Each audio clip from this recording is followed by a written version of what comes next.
এটি হলো মধুপুর গ্রাম। এই গ্রামের ওপাশেই রয়েছে এক বিশাল ঘন জঙ্গল। সেখানে বাস করে টোনা, টুনি আর তার ছোট্ট মেয়ে। আজকে আমরা তাদেরই গল্পটা জানবো। মা মা আমার খুব ক্ষুধা লেগেছে, কিছু খেতে দাও না, খুব ক্ষুধা পেয়েছে। তুলি, তোর বাবা তো খাবার আনতে গেছে, দেখি তোর বাবা কি আনে। টোনা অনেক খোঁজাখুঁজি করেও তার ছোট্ট মেয়েটির জন্য খাবার জোগাড় করতে পারেনি, তাই সে বাড়ি ফিরে আসে। ও তুলির মা, কোথায় গেলে গো? টোনার ডাক শুনে তখনই টুনি উড়ে আসে সেখানে বসে। কি গো, মেয়েটির জন্য খাবার জোগাড় করতে পেরেছো নাকি, নাকি আজ আমাদের না খেয়ে থাকতে হবে? অনেক খোঁজাখুঁজি করেও কিছু জোগাড় করতে পারলাম না গো। দেখি আরেকবার যাই, দেখি কিছু জোগাড় করতে পারি কিনা।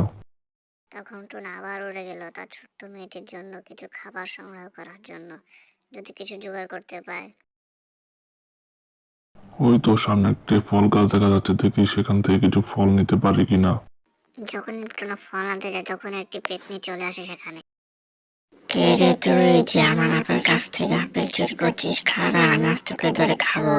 টুনা ঘুরে তাকিয়ে দেখে একটি পেতনি দাঁড়িয়ে আছে তার পিছনে।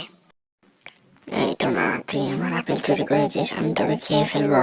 টুনা বলতে লাগলো সে তার আপেল চুরি করেনি। আমি তোর কোনো কথা শুনতে চাই না, আজ আমি তোকে খেয়ে ফেলবো। তুই আমার এলাকায় কেন ঢুকেছিস? আজ আমি তোকে খেয়ে ফেলবো। আমাকে মারবেন না, আপনি আমাকে যা বললেন আমি তাই করবো। আমার বাসায় ছোট্ট একটা বাচ্চা আছে। তখনই পেতনি বলে উঠলো, শোন তাহলে, যতক্ষণ পর্যন্ত আমার পেট ভরবে না ততক্ষণ পর্যন্ত আমার জন্য খাবার জোগাড় করতে থাক। এটা বলে পেতনি হাসতে লাগলো। তখন টুনা উড়ে গেল সেখান থেকে।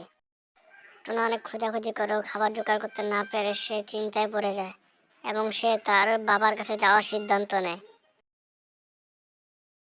টুনা তার বাবার কাছে চলে আসে।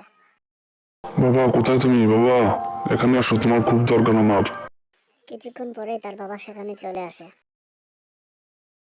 আরে টোনা, এতদিন পর তুই কোথা থেকে আসলি? আর বল, তোর কি এত দরকার? আমাকে এত ডাকছিস কেন? আমার ঘুমটা ভেঙে দিলি, বল কি লাগবে। টুনা তার সাথে ঘটে যাওয়া সকল কথা তার বাবাকে বলে। টুনার বাবা তখন তাকে একটি উপায় বলে দেয়।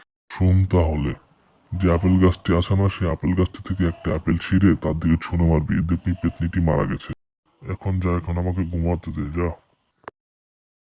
টোনা দ্রুত চলে যায় সেখান থেকে।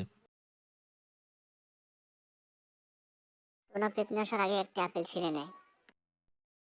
আজ আমি তোমাকে খেয়ে ফেলবো।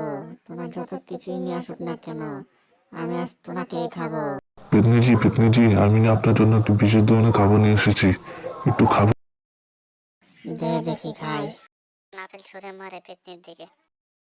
এই আপেল খাওয়ার কারণে পেতনিটি মারা যায়। সে সুযোগে টোনা উড়ে যায়। তারপর টোনা টুনি আরামে সুখে শান্তিতে সংসার করতে লাগলো।